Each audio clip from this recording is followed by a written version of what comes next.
Hi viewers, welcome to our channel. ప్రస్తుతం మనతో పాటు దాము బాలాజీ గారు సీనియర్ జర్నలిస్ట్, వారితో ఒకసారి మాట్లాడదాం. సార్ నమస్కారం సార్. నమస్తే సార్, పుష్ప 2 మూవీ గురించి ఒక రేంజ్లో చర్చ అయితే జరుగుతుంది సార్. కొంత పాజిటివ్ గాను కొంత నెగిటివ్స్ కూడా ఉన్నాయి సార్.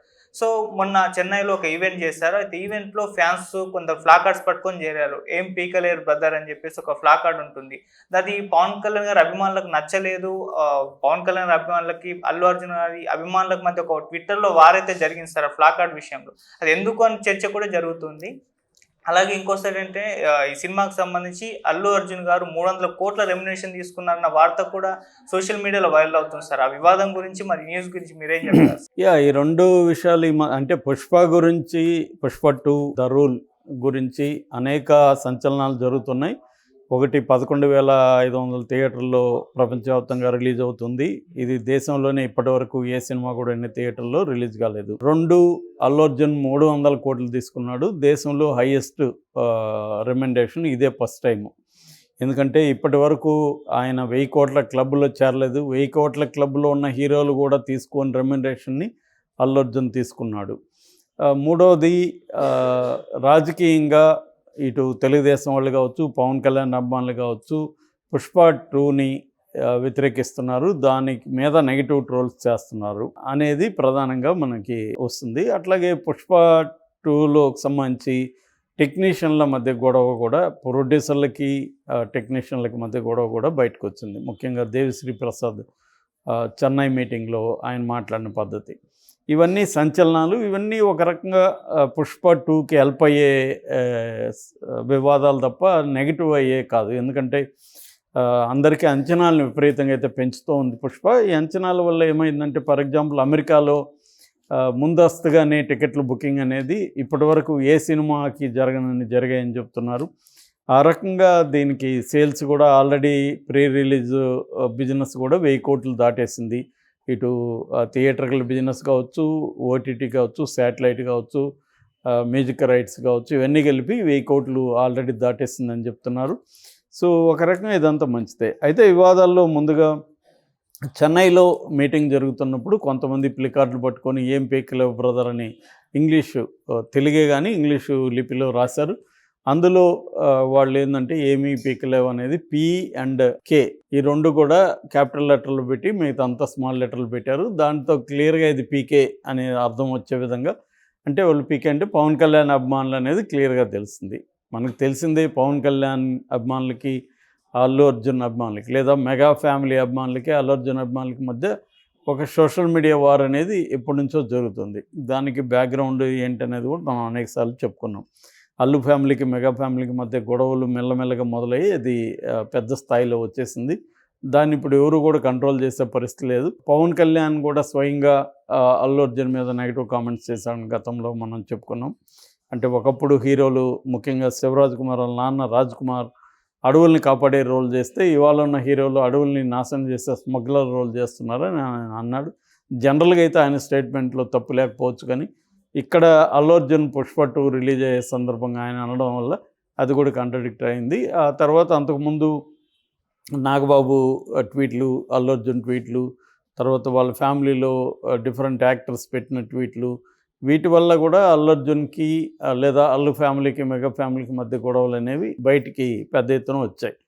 సో అంతకుముందు గుసగుసల్లో ఉన్నది, వీళ్ళే అఫీషియల్గా గొడవలు ఉన్నాయి. దీనికి నేపథ్యం అల్లు అర్జున్ తన ఫ్రెండు నంద్యాల ఎంపీగా కంటెస్ట్ చేసిన వైసీపీ అభ్యర్థి శిల్పా కిషోర్ రెడ్డి వాళ్ళ ఇంటికి వెళ్ళడం, దానివల్ల గొడవలు రావడం, దాంతో కేసులు పెట్టడం, ఆ కేసుల్ని ఇటీవలనే ఏపీ హైకోర్టు కొట్టేయడం, ఇవన్నీ కూడా మనం చూసాం. సో దీనివల్ల ఏంటంటే పుష్ప 2 రిలీజు ఈ స్థాయిలో ఏ సినిమా, తెలుగు సినిమాకి కూడా ఇంత ప్రీ రిలీజ్ క్రేజ్ అనేది రాలేదు. రెండోది ఏంటంటే అల్లు అర్జున్కి ఈ స్థాయి రావడం అనేది జీర్ణించుకోలేని విషయం చాలామందికి. ఎందుకంటే already Prabhas pan India star, already junior NTR, తర్వాత రామ్ చరణ్, వీళ్ళందరూ పాన్ ఇండియా సినిమాల్లో యాక్ట్ చేశాడు. అల్లు అర్జున్కి ఇప్పటివరకు ఒకే పుష్ప 1 పాన్ ఇండియా అని చెప్పచ్చు, కానీ అది పాన్ ఇండియా సినిమాల స్కోర్ అయితే చేయలేదు అది. ఎందుకంటే 1000 కోట్ల క్లబ్లోకి ఇప్పటివరకు వెళ్ళలేదు.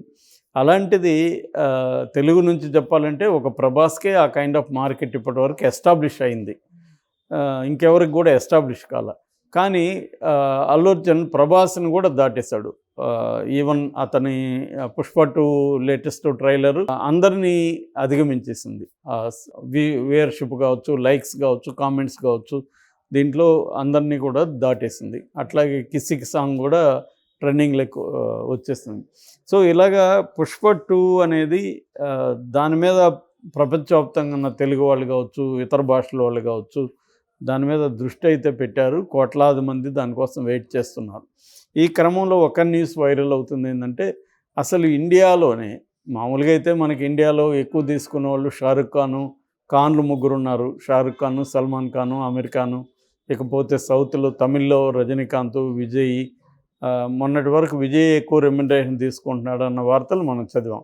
సడన్గా ఇప్పుడు ఏమైంది, అల్లు అర్జున్ 300 కోట్లు తీసుకున్నాడు అంటని వార్త వైరల్ అవుతుంది. ఇది కొంతమంది ఏమనుకుంటున్నారు, ఇది అల్లు అర్జున్ ఫ్యాన్సే క్రియేట్ చేశారు కావాలని అని అంటున్నారు. కానీ అది నిజం కాదు. ఫోర్బ్స్ ఇండియా వెబ్సైట్లోనే పెట్టారు. ఫోర్బ్స్ ఇండియా వెబ్సైట్లో వాళ్ళ ఇటీవలి రీసెర్చ్లో వాళ్ళ ఫైండింగ్ ఏంటంటే, మొత్తం 10 మంది highest paid heroes in India top 10 ఇచ్చారు. ఆ టాప్ 10లో 4 హిందీ ఫీల్డ్ అయితే, బాలీవుడ్ అయితే 6 మంది సౌత్ ఇండియా ఫీల్డ్, 6 మందిలో తెలుగులో 2 మాత్రమే ఉన్నారు.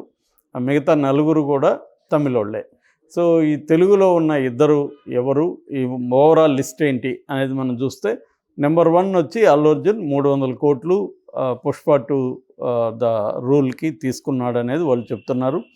ఇక జోసెఫ్ విజయ్ 130 నుంచి 275 కోట్లు, దళపతి 69కి 275 కోట్లు తీసుకుంటున్నట్టు. అంతకుముందు గోటు, లియో వాటికి 130 నుంచి 150 కోట్లు, 200 కోట్ల వరకు తీసుకున్నాడు. So second highest Vijay. Third Shahrukh Khan, ఆయన 150 నుంచి 250 కోట్లు డంకీ సినిమాకి తీసుకున్నాడని. ఇక ఫోర్త్ రజనీకాంత్ 125 నుంచి 270 కోట్లు, ఆయన వేటయానికి జైలర్కి ఆయన తీసుకున్నాడు. ఇక ఐదోది అమీర్ ఖాన్ 100 నుంచి 275 కోట్లు, లాల్ సింగ్ చద్దా సినిమాకి ఆయన తీసుకున్నాడు. ప్రభాస్ 6వ ప్లేస్లో ఉన్నాడు, 100 నుంచి 200 కోట్లు కల్కి సినిమాకి తీసుకున్నాడు. అజిత్ 105 నుంచి 165 కోట్లు తునివి సినిమాకి తీసుకున్నాడు. సల్మాన్ ఖాన్ 100 నుంచి 150 కోట్లు టైగర్ 3కి తీసుకున్నాడు. ఇక కమల్ హాసన్ 100 నుంచి 150 కోట్లు ఇండియన్ 2కి తీసుకున్నాడు. ఇక లాస్ట్లో వచ్చి అక్షయ్ కుమార్ 60 నుంచి 145 కోట్లు కేల్ మే సినిమాకి తీసుకున్నాడు.